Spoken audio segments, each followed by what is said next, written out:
দর্শক বন্ধুরা, সহজে বেগুন আঁকতে এরকম একটা এম দিন। এই এমের উপরে এরকম গোল একটা বাঁকা টুপি পরিয়ে তার উপরে একটা বোঁটা দিয়ে দিন। নিচে এরকম বাঁকা লাইনে বেগুন এঁকে ফেলুন। এরপরে এরকম একটা তীরধনুকের মতো 3 দিয়ে তার নিচে এভাবে বাঁকিয়ে দুই পাশ থেকে যোগ করে দিন। একটা বোঁটা এঁকে দিন, তার উপরে এরকম আরেকটা লাইন দিয়ে দুপাশে দুটো এরকম লাইন দিলে পেঁপে।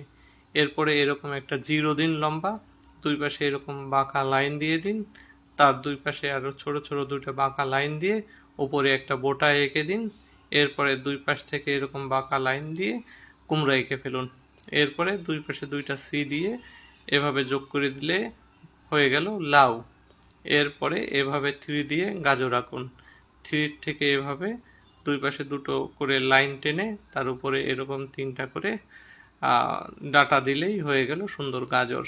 এবার একটা বোঁটা আঁকুন। এবার স্টারের মতো করে চারিদিকে পাতা ছড়িয়ে দিন।